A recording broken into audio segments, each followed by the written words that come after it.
higher than general construction. That's crazy to think. Construction is the most dangerous, or one of the most dangerous occupations, and excavations are 112% higher than just general construction. Pretty serious stuff right there. That's just talking about subpart P. So subpart P applies to all open excavations made in the Earth's surface. Excavations are defined to include trenches. So let me clarify something here. So an excavation is any man-made cut, cavity, trench, or depression in the Earth's surface. So technically, if I go out here in the yard out here behind the building and start digging, technically, by definition, I'm excavating, right? Technically, I should do my one call and get them to mark utilities and stuff, because I don't know that I'm not gonna hit something. When you hear the term trench, because a lot of times you hear that term trench, excavation used interchangeably. So a trench will always be an excavation, but an excavation is not always a trench. So the difference between the two is a trench is deeper than it is wide. So that's what makes it a trench. That's what they're saying here. So it's a narrow underground excavation deeper than it is wide, but no wider than 15 feet. So that's the trench box they've got in there that they're using a little mini X to move around. Cave-ins are one of our most serious hazards that we could encounter in that excavation. Because as we mentioned in the copper clean last week, dirt's heavy, right? It's extremely heavy. So the weight of that soil is going to impede somebody's ability to breathe because their chest can't move in and out. Your chest basically can't expand and contract. So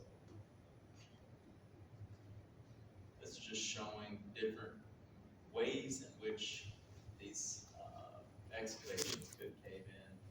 Where it's just kind of sloughing off on that top left hand, top right hand. It looks like a fissure that's cracked away in a whole piece there. It's sliding in with the bottom left. It's the spoils. It's just the spoils toppling in because they didn't put it adequate distance back, and then it's just sliding in on that bottom.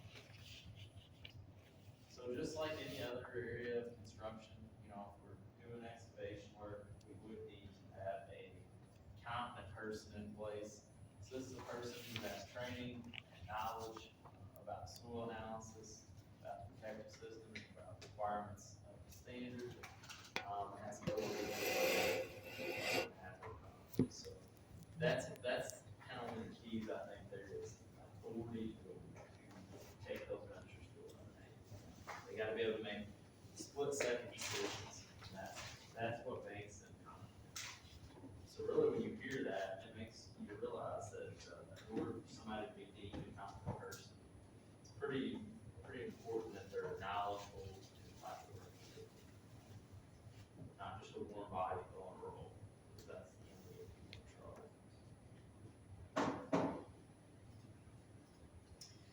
Some things we may encounter out there, and I'll talk about some of these as we go along here, would require having a qualified person, which is somebody experienced about debris, is more knowledgeable of that area.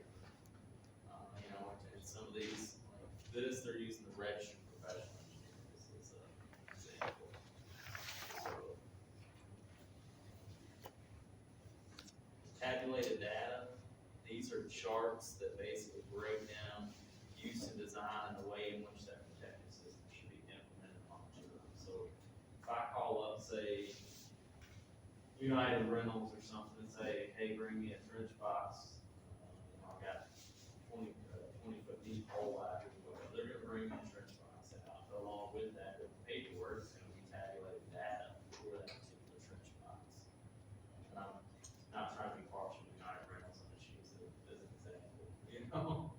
Not free advertising there. It's just that's one of the companies I know rents. There's plenty of others. And that is our trench box there. You've got your cross bracing, they're calling it a strut. You got your sidewalls.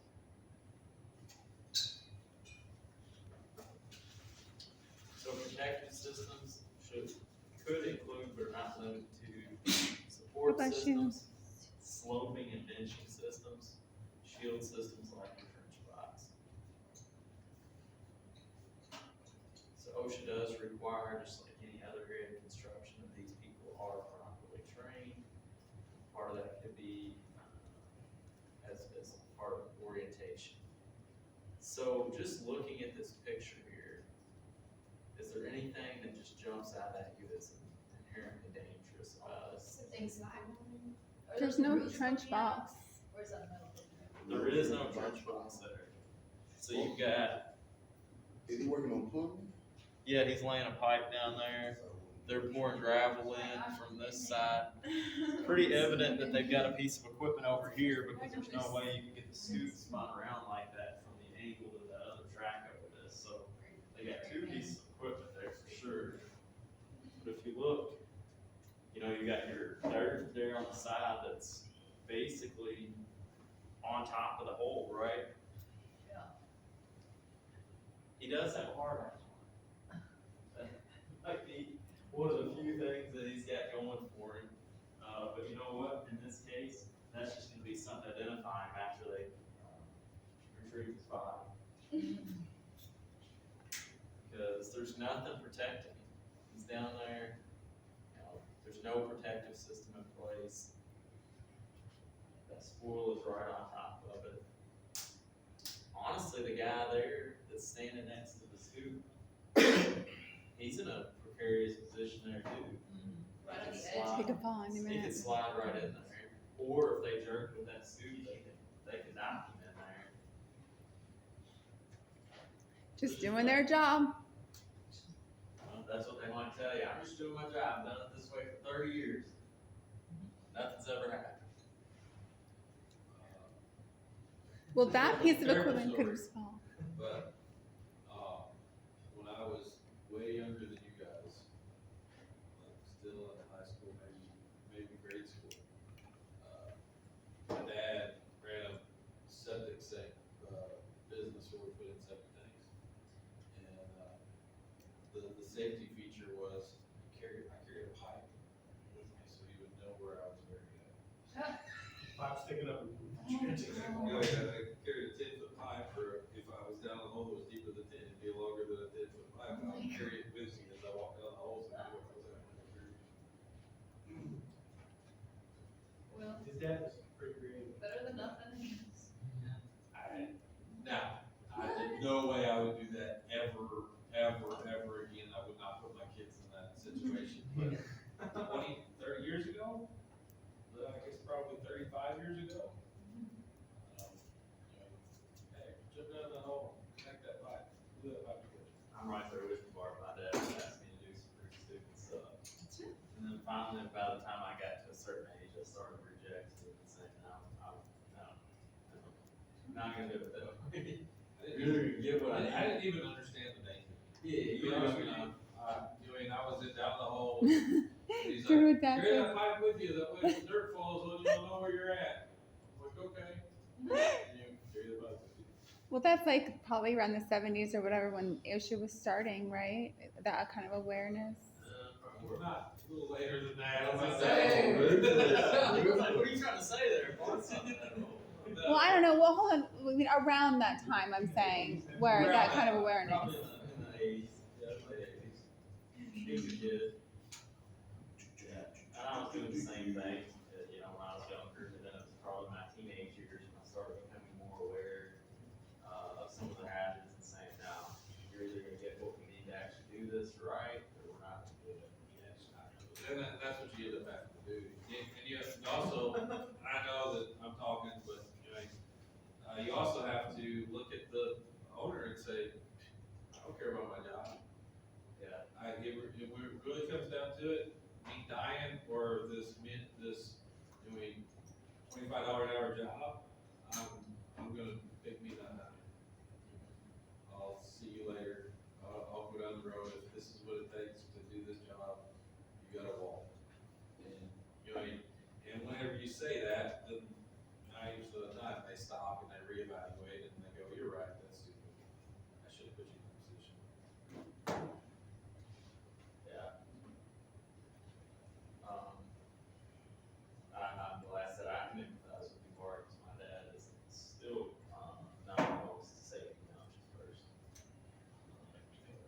it's It's a different time. it's a different time. Our dad's probably the same Yeah. same generation, same age, so it's Born in 1940, I think. yeah, mine's Right. it's the same time for it. It is, they came up at a different time. Do anything to make it happen. Yeah, They're it's coming out of not about depression. doing it the right way or The safe way. first thing was Get it they done. You know, there wasn't any Right. safety features. Yeah, when he was growing up, there was no safety features. Yeah. Well, shoot, I can remember in the '80s not even wearing a seatbelt. You know, I didn't start wearing a seatbelt in the car until they started like mandating it by state law. I was like standing up in the back of the car while my mom driving down the road.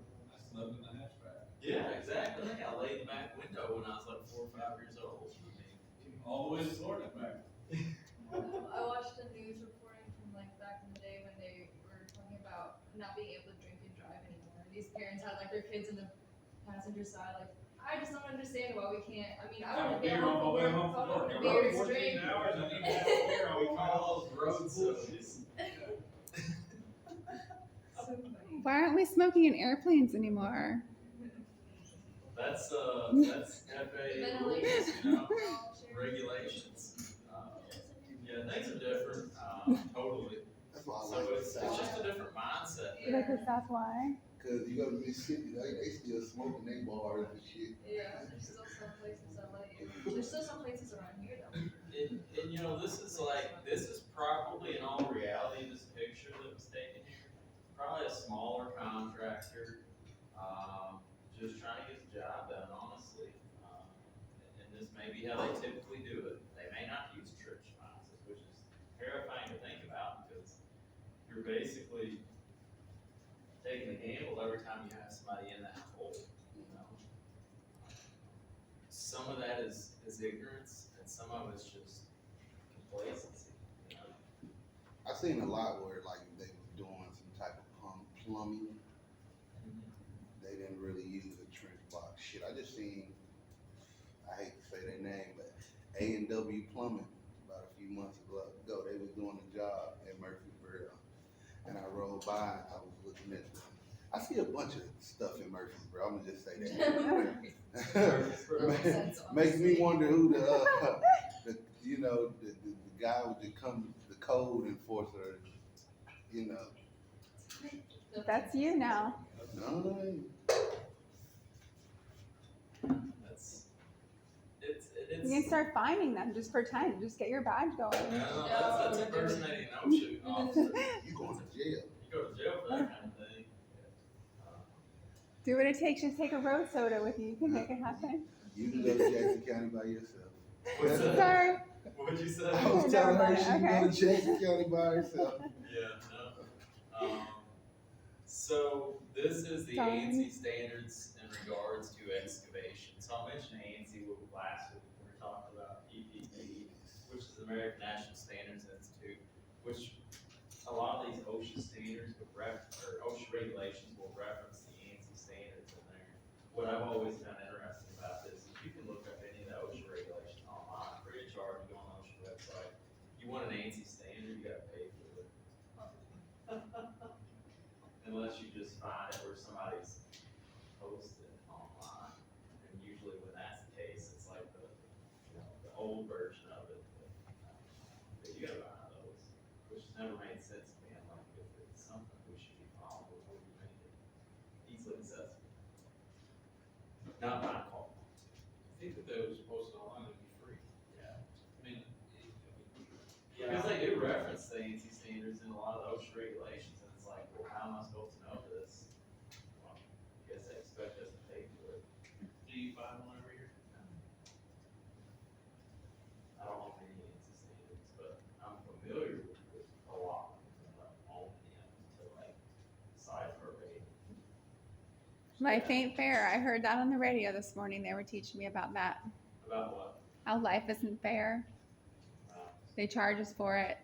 All this The quicker we licensing. learn that, the better off we are. Agreed. One in which, so this is a performance standard, which basically means one in which the method of compliance is not specified. So when we say performance standard, it just basically means they're giving you the authority to make a judgment call and say, this is this is the most effective way that I can control the hazards of this job. You know, so like excavations, you know, I mentioned we got trench boxes.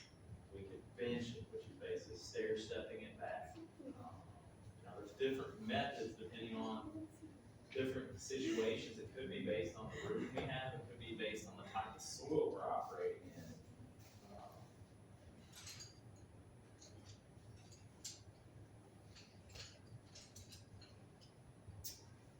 So we talked earlier about consistency and all that. OSHA actually has, like I said, they have an emphasis program for excavations, but this 2.87 is their inspection procedures for enforcing the excavation standards, so CDL 2.87. So where that's gonna come into play is that gives you an idea of what those compliance officers are looking at if they come out on the site, because if, you know, if we get different compliance officers, and they didn't have some kind of directive, so to speak, to go by, you're gonna get a subjective, inspection, you know, to be what they interpret versus, the actual directive that you're supposed to go by. So it gives a full breakdown on everything they're looking at, for that, so it's kind of a good thing to look at if a company's doing excavation. So this is a letter of interpretation. You all probably never even heard of that. Has anybody heard of a letter of interpretation before? Sounds legal. Sounds legal? Yeah. Well, it's sort of. Yeah, it sort of is. So basically what this letter of interpretation is, and one thing that's critical on this is like you look there at the top, and you probably see that the date for this, and this is just a picture, just to show you, you know, a letter of interpretation. But if you look there at the top, the date on that one is 1992. So I bring that up because if you're gonna use one of these, you need to make sure it's relevant.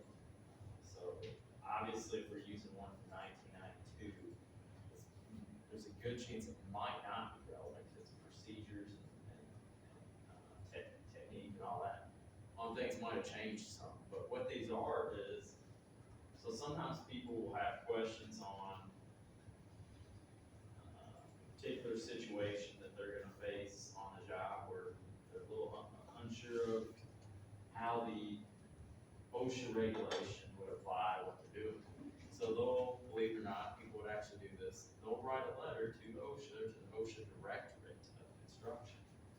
They will issue a letter of interpretation of that standard based on that situation. Say, this is where this would apply or how this would apply to that. And then they archive those. So like, if you go on the OSHA.gov website, and you go into that search bar and you type in letter of interpretation, it will actually pull up letter of interpretation, and it's actually not bad, honestly. I've used them in the past. I actually had somebody, I don't remember the particular instance, like what exactly was going on, but I do remember somebody had asked me some highly technical question, and before I called OSHA myself to get guidance on an answer for them, I started going online and doing a little research, and lo and behold, I came across a letter of interpretation that was almost verbatim in the situation they were in. And I was like, holy crap, this is like a sign here. So I just quickly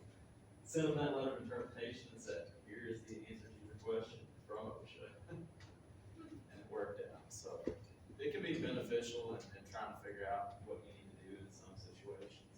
Because not everything's cut and dry. If you look at that reg book, some of it is about as clear as mud, honestly. And you're like, what do they even mean here? How do I do this? And don't feel bad if that's the case for you, because sometimes I get confused with you know, what they're looking for. So we're gonna look at specific requirements here: surface encumbrances, underground installations, access and egress, exposure to vehicular traffic, exposure to falling loads, warning systems for mobile equipment, hazardous atmospheres, protection from hazards associated with water accumulation,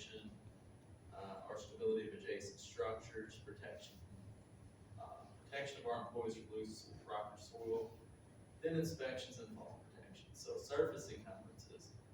All surface encumbrances that are located so as to create a hazard to employees must be removed or supported as necessary. So we're basically saying here that the equipment in itself is potentially a surface encumbrance because the weight of that equipment being located close by to the excavation could put pressure on those sidewalls and cause collapse, particularly if it's moving around. Well, some of that obviously is gonna be necessary if you've got some equipment gauged in the past, but if we've got unnecessary equipment or vehicles in the area, we would have to move them out because there's stress and weight on that excavation. Same thing here with the surcharge loading, so they're just showing with those arrows, that it's putting pressure there. It's hard to see there, but there's actually somebody underneath that. Wood? Oh my god. So it's straddling the hole there, and look at the tracks on it. Like, the fact that those tracks are barely got enough. I mean, considerable amount of that track is overhanging the hole there. Like I said, there's somebody up underneath that, which to me is just I don't get that. I don't know how to do that. But, 1969. well, it's obviously a dated picture. Usually if you ever do that, because for one, nobody was checking the grade on it, and they have to go back and recut it. Yeah. Like I said, it's definitely a dated picture, just looking at the equipment. So there again, goes back to kind of what Bart was talking about earlier, and I was talking about the mindset and the way things were done. I hate to make it sound like that our parents and grandparents and whoever, for us, some of us would be our parents, some of our grandparents were just as these most reckless, dangerous people, but it was just a different mindset, you know? It's nothing like malicious on their part, it's just what they were. There wasn't even seatbelts in cars. Yeah, I mean, that, So to ask them to be forced to wear one is kind of crazy. yeah, Peace, love, rock and roll, and acid. well, I don't know if I go with it, especially since you're recording me here, but. There was a certain That generation wasn't like my that. Parents, that wasn't anything to do with my parents were like. There was a certain era in time, I suppose, in Yeah, probably. California. Around the same time frame with mine, I don't think mine would partake in that lifestyle. Me neither, I'm 100% sure, what do you think, buddy? Yeah. You didn't look across at my wall, because that's my dad used to have. See, there's no free love, put that way. So they're saying here, keeping things out of the affected zone, there again, surface encumbrance there. So the affected zone is up 1.5 times the depth of the hole. So they're saying here we got a 10-foot hole. So basically keeping stuff back 15 feet on each side. So that would be our affected zone. It's kind of like, you know, when we're digging, and we'll talk about this later, but you've got a hand dig within the tolerance zone. So this is the affected zone, usually keep stuff out of that area. And they're saying there, just the weight of that, you know, we talk about how heavy soil is. Think about sometimes when you see people digging a hole out, they're just piling that soil all up in one big pile, and it's getting bigger, bigger, bigger, bigger. I know I played on top of some of those piles as a kid. I mean, you're talking 8, 10 feet tall in some cases, so can you imagine how much weight you got there? Yeah, sometimes probably bigger than that, you know. I had one time, it was probably Oh, 5 feet. I was gonna say, I've been on some job sites in the last couple of months where they had spoil piles that were probably 30 feet tall. And they had to, is they were just digging down so deep and there was nowhere to go with it. We actually had track hose set up. Where one track hose was digging out a hole, another track hose was taking the spoil pile and piling it on another pile, another track hose on pile on pile. Oh, yeah. And you know, and sometimes it'll get to be such a pile that they'll start having to haul stuff out because you just know where to put it, there's too much weight. So this was one of our fatal facts here. So employee was working in a trench, so these are actual things that OSHA investigated happened. In a trench 4 feet wide, 7 feet deep, about 30 feet away, a backhoe was straddling the trench. When the backhoe operator noticed a large chunk of dirt falling from the sidewall behind the worker in the trench, he called out a warning, but before the worker could climb out, 6 to 8 feet of that wall collapsed on him and covered him up to his neck. He suffocated before the backhoe operator could dig him out. Should the backhoe operator be digging him out? But in that instance, they probably felt like that's their only shot of actually getting this person out. What are they supposed to do? So they, like that instance I told you all about, where they were using the vacuum trucks, things like that, hand digging. The issue with using equipment is you could end up banging them with the equipment. So there were no exit ladders, no sloping or shoring. When you dig, you push down on the dirt and the pressure too, up against them and crushes them. Yeah. It could be the pressure, it could be hitting them with the. So in China, they put up like these buildings really fast. And it's because they have a lot of workers, but like they don't have these type of regulations, right? No, China does not have OSHA. They have very lenient standards.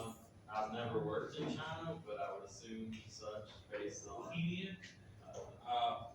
According to the picture I seen last week of the cobalt mine, that there's not supposed to be anybody in whatsoever because cobalt is dangerous to your health and will cause you to die in a short amount of time.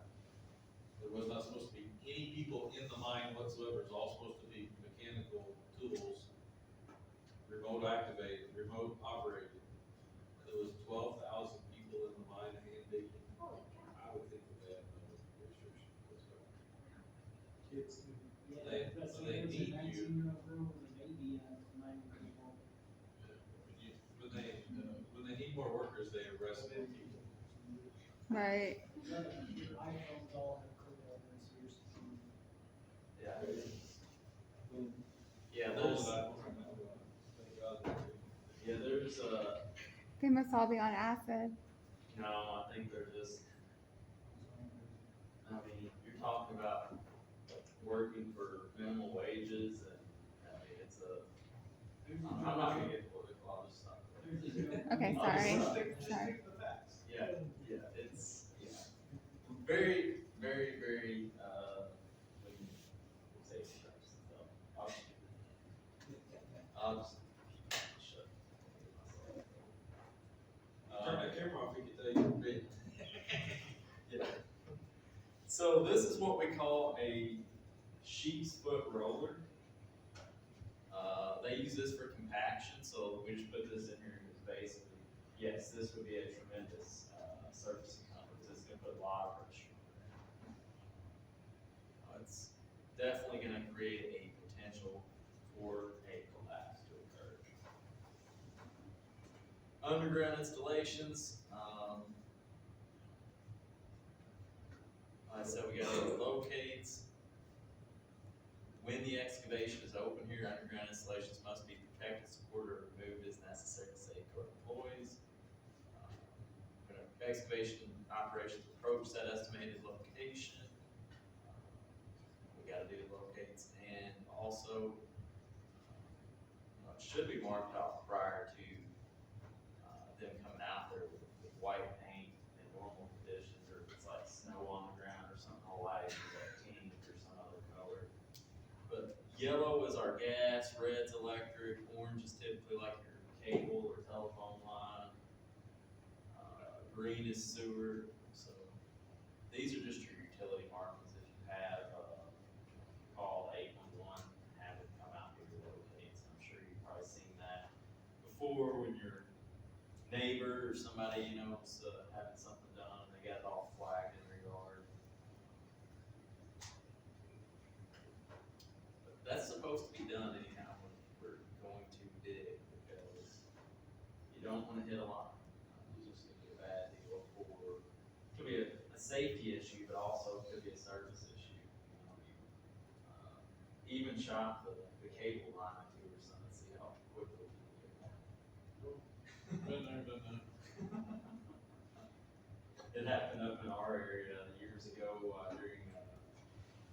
during the Super Bowl weekend, when the Rams were actually still in St. Louis was good, somebody was telling me a story that somebody hit a cable line on Super Bowl Sunday and shot the cable in half for like the entire subdivision, and all these people were riding by and screaming out the window if this person was.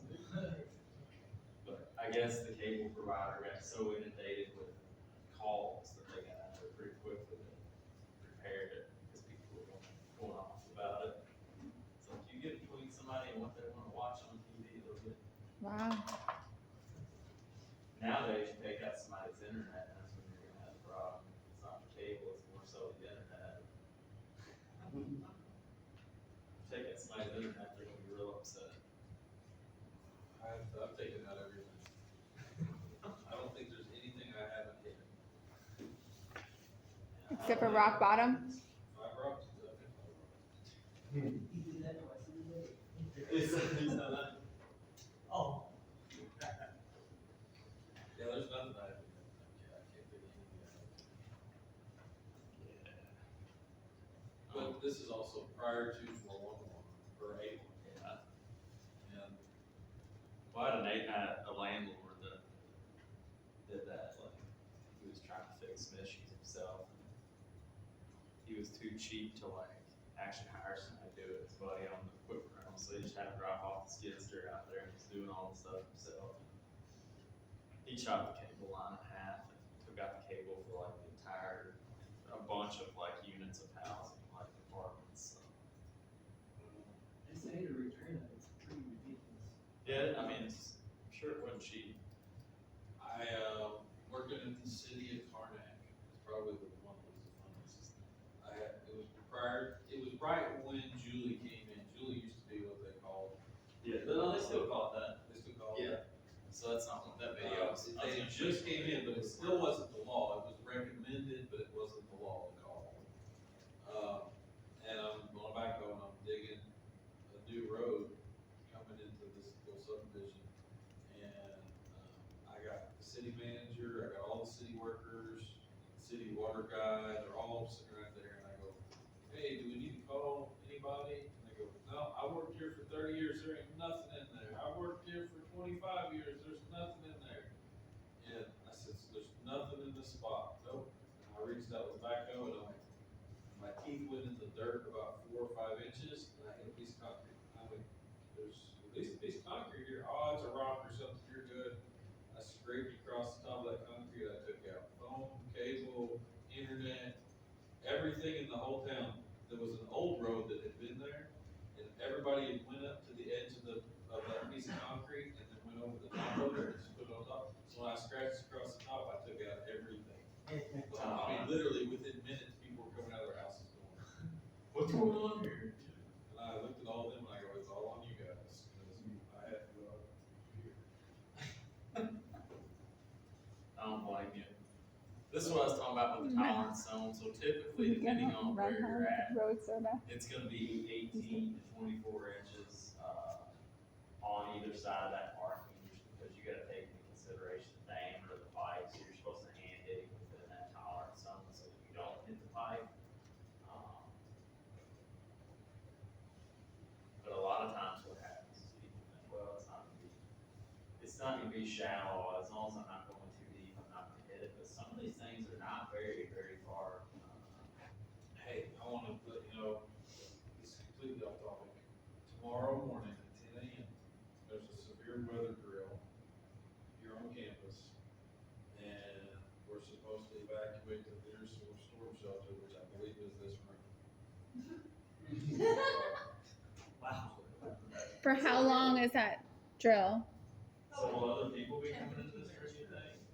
Probably. So by the time people get in. We're the only people over here, everybody else will go to their assigned place on the other side. But, they said it would take, go to the room for 5 minutes and then they'll let you go. Then they'll let you back to us. We'll just keep on going like that now. I was gonna say, so at least we'll know that it's real. Won't be the first time. I've had something like that. Well, actually, they were doing construction somewhere, I was doing it in another college, and they were doing construction, and they were welding, and I knew that's what set it off, but they still made us evacuate. And as soon as we got outside, I'm like, So that said, we got a hand dig in that tile, so. Remember what it said there about exposed utilities? You gotta support them. So, it's exposed there. Is that a pipe? Yeah, it is. So that would need to be supported just because of the weight, all that break too. So it's kind of hard to see. This is a very busy picture here, but they got some kind of line supported there. Right there on that screen, but they do have something supported there in the middle.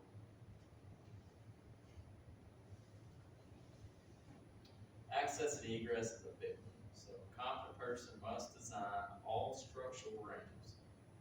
Structural ramps used for access or egress of equipment must be designed by a competent person qualified in structural design. So potentially I'm thinking there that to meet that level, you might be looking at an engineer. Stairway, ladder, ramp, or other safe means of egress must be located in trench or excavations 4 feet or more in depth so that no one has to travel more than 25 feet of lateral travel to reach that ladder. So we gotta be able to get people to that in a timely manner, we'll be able to get them out. It's gotta be connected together to prevent displacement, uniform, cleated on the bottom to prevent slipping and tripping, and just like that there. So job made ladders, I said, I highly doubt you're gonna see a great deal of job made ladders out there. If they are, they gotta meet NANSI A14.4, that's the NANSI standard for job made ladders. Just basically saying here, you're using non-conductive ladders around electrical. You'll honestly probably be hard pressed to find any aluminum ladders out there now. Most places are going away from aluminum altogether, and going to the fiberglass. So probably what you're gonna see more of anyway. Securing ladders to prevent displacement, extending 3 feet, it's the same thing that I talked about in the ladder rule. So technically speaking, we got a 50-foot long excavation here. If I slap a ladder smack dab in the middle, I'm good. Would that be best practice? Probably not in that big of a space, but technically speaking, I would meet the standard. However, it's gotta be uninterrupted, so we throw this big boulder into the mix, now it's not uninterrupted, so now we've got to put a second ladder in, so we have uninterrupted lateral travel. This is just showing basically what would be preferred for the slope of that excavation as far as our egress. They do actually make portable systems now too. I haven't seen them on the job site. I've seen the trade shows like a collapsible stair system, aluminum stair system. So you got a ladder between that 75 and 90, between 60 and 75. They're saying substandard because it'd be too steep. 50 to 60 avoid, 30 to 50 that's the stairs that we talked about. 20 to 30 avoid, in between 0 and 20 we can choose a ramp. So, and they're showing all kinds of different methods there. They got a stair system, they can step. Like I said, I've seen portable systems at trade shows. I've never actually seen them out on the job site, but I do know them because of that. They make a portable stairway system that they can use in an excavation. I don't know really how practical it is. It's probably kind of bulky to try to transport around. But so, does this look like a hole you all would want to get into? Only when I'm deceased.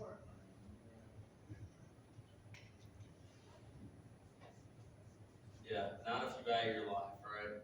Well, not if I'm still alive. I mean, they can. So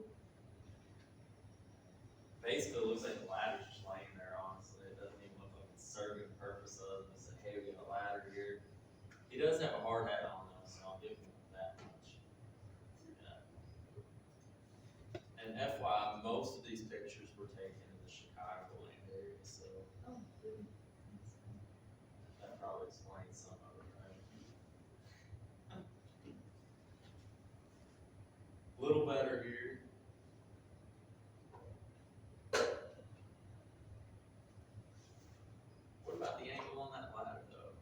It's not 75 degrees, right? It's a little steep. It doesn't look like it would support anything. It looks like it would break it down. Also, are Soil they there using looks- that plank, Soil there, where's the plank you're talking like about? that wood? Oh, right next to it. Oh, We don't know what that's for. like why would they put that there in the first place? Does look pretty like muddy as well there. It sort of looks handmade. Like it's pretty They do. large steps. Ooh. They do have the rebar cap though, so when you do go tumbling down there, you're not gonna get impaled at least, so. Yeah, this is good. It's like movie lighting here. This helps my eyes. It's strange. Looking for that clicker. Yeah. We should just have a switch. So the standard verbatim basically says you need to be able to, ascend and descend in an upright manner. Obviously here we got these folks that are trying to go up the side here, using like a ramp, but look how muddy that is. They're gonna get stuck on the field. And then what's gonna happen is the track house gonna swoop in to save the day, and they're gonna ride the bucket out. Probably. That's probably what's gonna happen here. May or may not have seen that before. So if they're not killed by the soil, they're killed by the backhoe, right? That's what you're Well, they're saying. not gonna be killed by it, that's probably what they're gonna ride out of there, hopefully. They're Oh. gonna be killed by it. They're definitely gonna sink into that mud there.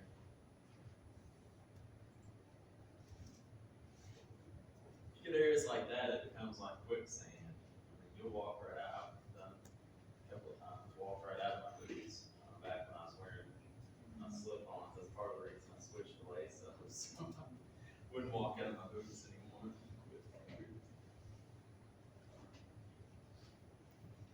So what do we think's the issue with this one?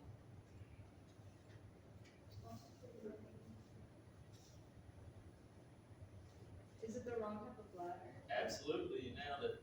Wrong ladder for the job. A student. So they've got a step ladder leaning up against the sidewall there. It's not used correctly. It's kind of a rough setup there too. I mean, it definitely looks like some other issues going on there.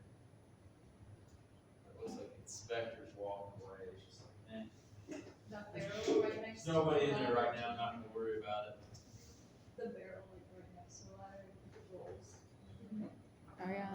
That's probably one of the more common violations I see too when I'm doing inspections is the access and egress either not being there at all or them having a step ladder like that, or they'll have an extension ladder, and they'll have it pulled apart and using one part of it. It's, I said, it's a pretty common violation. Most places do have a trench box or at least have a bench.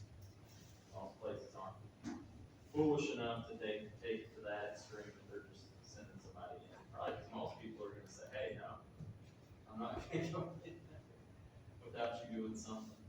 Is there such a thing as like if there's so much standing water in an excavation? They I'm would have sure. to pump it out. Yeah, they Right. wouldn't So be in there it depends before. on how much water. So this Yeah, could they just would need be. to have, they would need to have a pump in there to pump that water out. I'm actually kind of impressed with this. Yeah, honestly.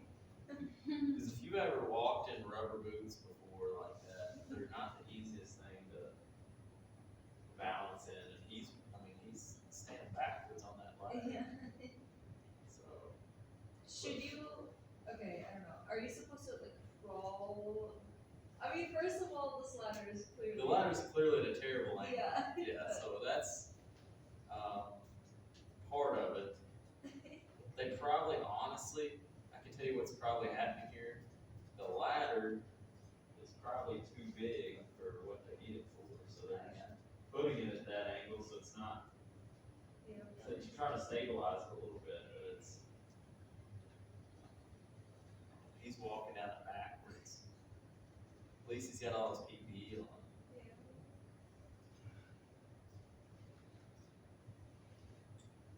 This was a case here where these guys were riding in the, so two plumbers working, trench being hoisted to street level in the bucket of an excavator.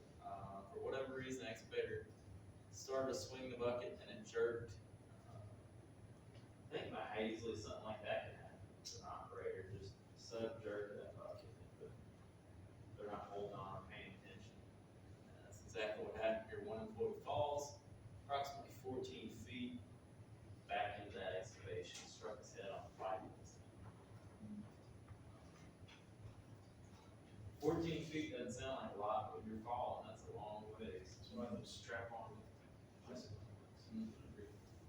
Exactly. People are adverse to them now, but what's that?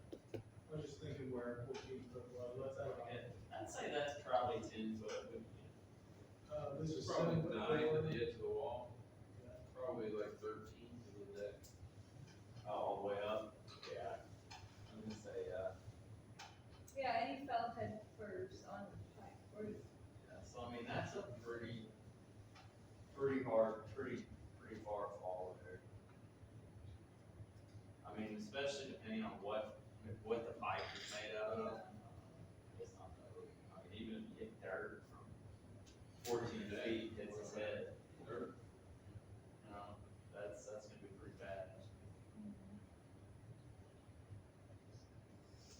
even with a hard hat on, because your brain inside there kind of shaking. Yeah. It's similar to their concussion. Exactly, because the brain's shifting around, and that's what I was saying with that, wave chemical loss. Yeah, but after the 3 of them is 2 foot, I'm getting like nearly 10 foot to that drywall that's on the countertop. It might be 10 foot, and if that's the case, then it's 14 to the It's deck. You're 14 saying- to the deck, so he so- fell head first. So you're saying basically, Wayne, to just, the ceiling here, not even the deck, is 10 foot basically. That's kind of what I was thinking. So yeah, you're saying probably to that deck, close to 14 feet. Yeah. So that would be like him falling from that deck. And then thinking of the weight of this, like, oh. Yeah. Mass times acceleration of the joint, and then you gotta take the times, the square area of the head that hit the ground, probably looking at 17. And if he's riding in that bucket, you gotta think about it this way, even if, I mean, if he falls out of that, for one, his hard hat's falling off. But even if he's riding in that bucket like that, chances are, he's probably not the type of person that's even wearing a hard hat. You know? I mean, that's the reality of it. He's probably not even got a hard hat on. So I have a question, if I was wearing a hard hat, had my seatbelt connected, this is hypothetical, I don't know if that's ever happened. Oh, in the bucket? No, okay, I have my seat, I'm in the back of it, Uh-huh. and I have my seatbelt hypothetically, Okay, I'm listening. Hypothetically. and I have my hard hat on, I'm strapped in, and another trackhoe reaches down into the hole and picks the entire backhoe up out of the hole and sets it on the ground. What? Hypothetically. Hypothetically, would that be OSHA? Well, I would say that in that situation, they're going to look at it as probably using that equipment for other than intended purposes. Rated for that. Ready for the weight. Rated for the weight. The other backhoe one, that's, Well, it's a huge trackhoe. oh, it's a track. Well, hypothetically, it would be a That's hilarious. I'm not OSHA, you ain't got nothing to worry about. trackhoe. No, I'm just saying that I've seen that kind of, where you got a backhoe down in a 15-foot deep basement, doing, and the backhoe can't get out. So there is lines in there that they level the entire backhoe down in the hole. We had up in our area, close to the airport, in Scuda, which is kind of close to Belleville. Actually close to the town too.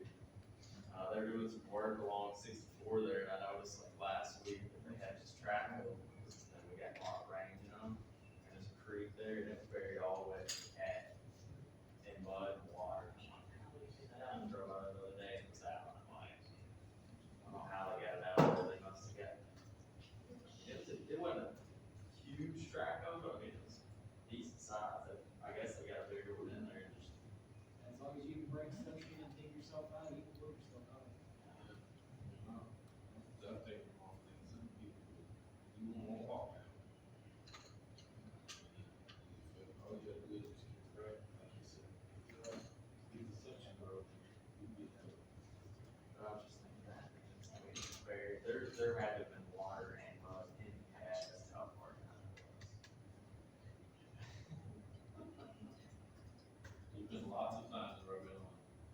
big equipment. You turn around and go, oh, I'm just gonna push myself out, and you run the extend the hoe or the track hoe arm all the way down, and you just keep shoving. And it's Keep just disappearing. far straight down 23, 25, 28 feet, I don't know what side, but there's nothing underneath you, it just pushes it right there. Then you have to turn around, you gotta pull yourself out, because it's easier to push yourself out. Yeah, it was pretty varied. These guys. Somebody loves Bart. They're just. Probably a good man upstairs, huh? You would not believe. Oh, I believe it. I've known you for a little bit. I've known you for longer than they have, though, so I definitely.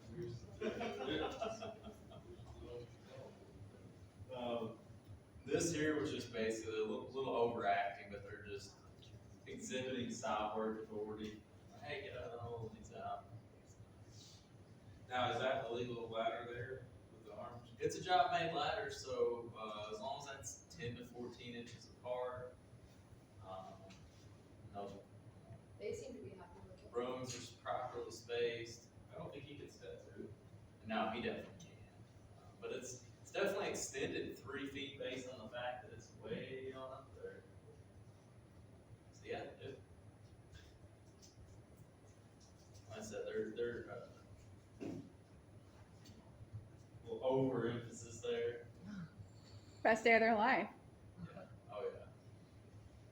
Which actually, no, the guy there in the black, he's highly intelligent. He's a little bit goofy, honestly. One of those kind of people. Vehicular traffic. This is scary. There's a lot of work that goes on, especially, with excavations and stuff along roadways where they're doing drainage and stuff like that. And just when they're building the roads and stuff, they have to dig down. So employees exposed to public vehicular traffic, you gotta wear suitable garments out there for reflectivity and use designated and trained flag people. That's huge. That the flagger knows what they're doing. I always kind of laugh because I think, in most people's eyes, that's what a laborer does, is holds a flag. And there's definitely way more to being a laborer than just hold a flag. I feel like they kind of have a little bit of knowledge on a lot of different things, but that's I don't know, flag.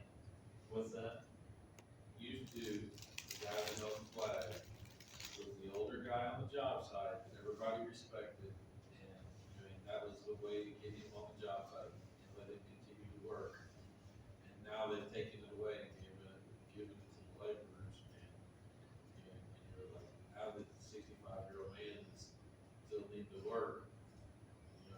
It's not an honor, because it was an honor, hey, Yeah. you can go out there, instead of finishing concrete, it's do they concrete, go run the side, they, we're gonna take care of it.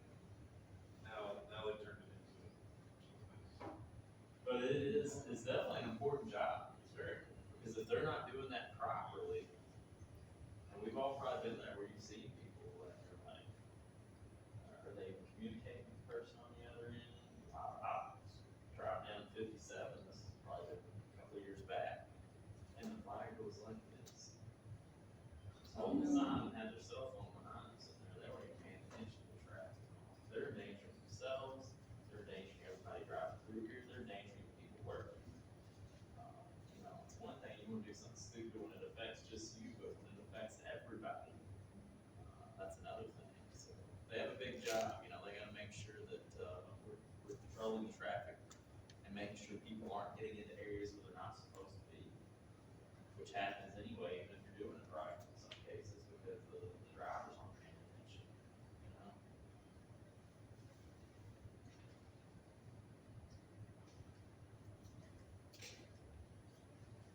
So, in order to know how to properly set one of these work areas up, look at the manual for uniform traffic control devices, which is basically the road instructor's Bible. It gives them a breakdown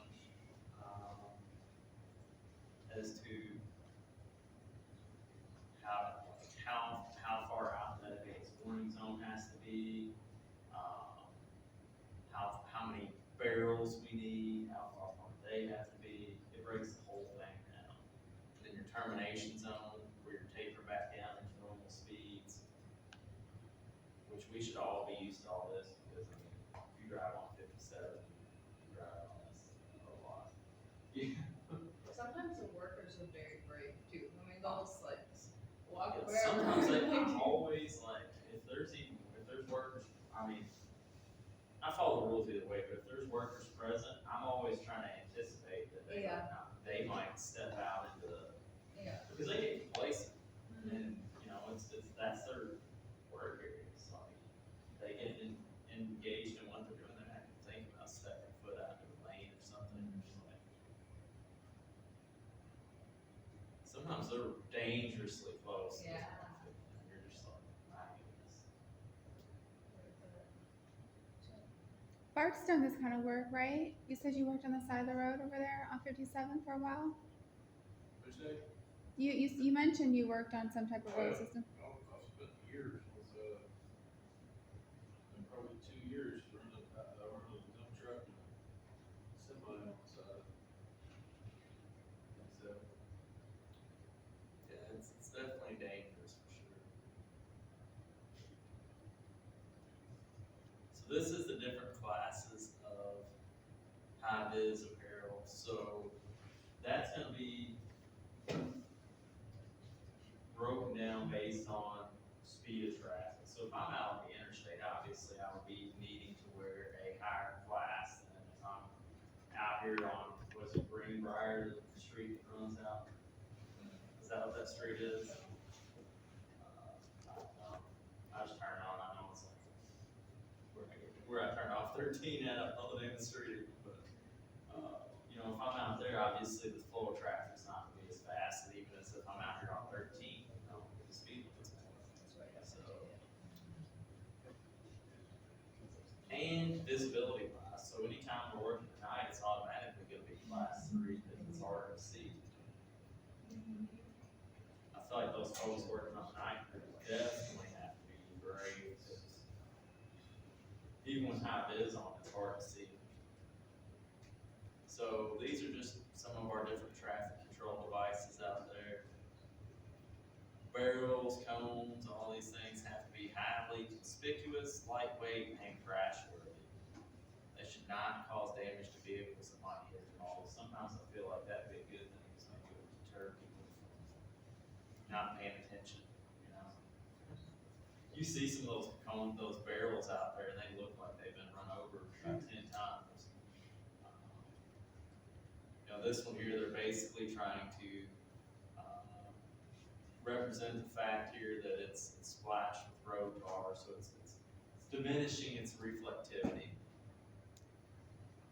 Which, if we took every one of them out of service that looked like that, it would probably be hardly any left. It's the same thing as the ones that have run over. It's like you would have to hire somebody to have a full-time position just changing out barrels out there. And then that's even more exposure, because when they're out there picking those barrels up, they're exposed, The stop paddle there, just saying that's kind of getting diminished with its reflectivity as well.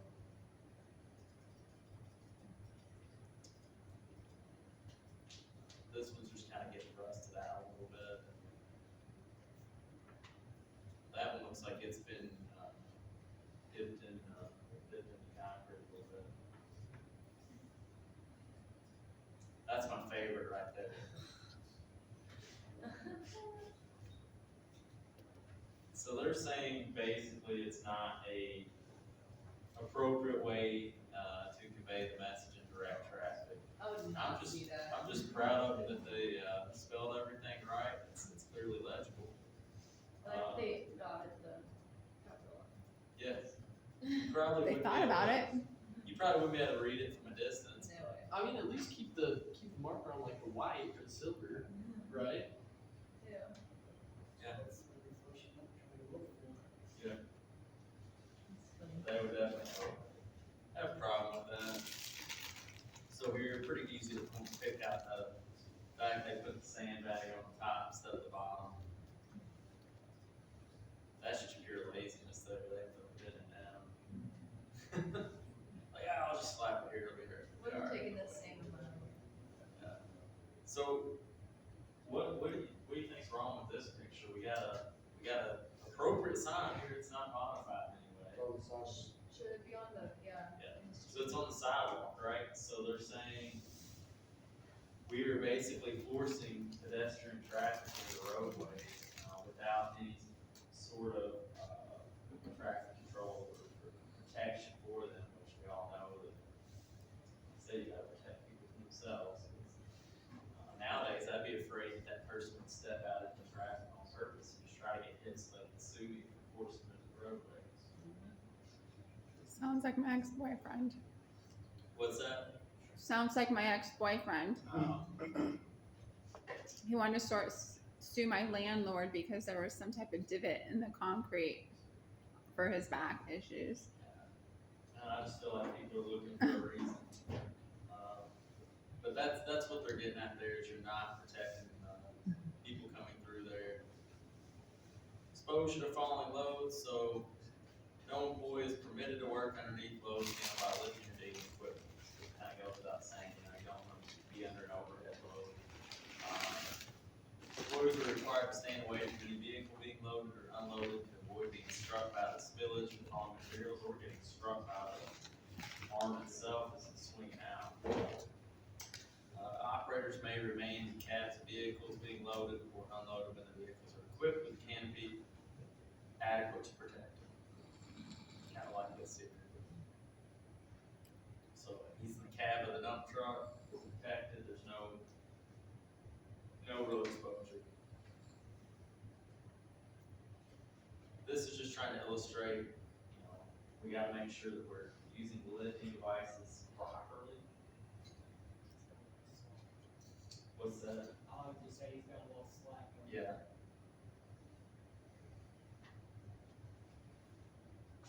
It's kind of hard to see that picture, but there is a little bit of damage in the middle of that wire rope sling there. Warning systems for mobile equipment. When mobile equipment is operated adjacent to an excavation, the operator must have clear and direct view of the edge, or a warning system shall be utilized, barricades, hand signals, stop logs, something to keep them from rolling into the hole, basically. You don't want this to happen. Now you stop the job, damage equipment.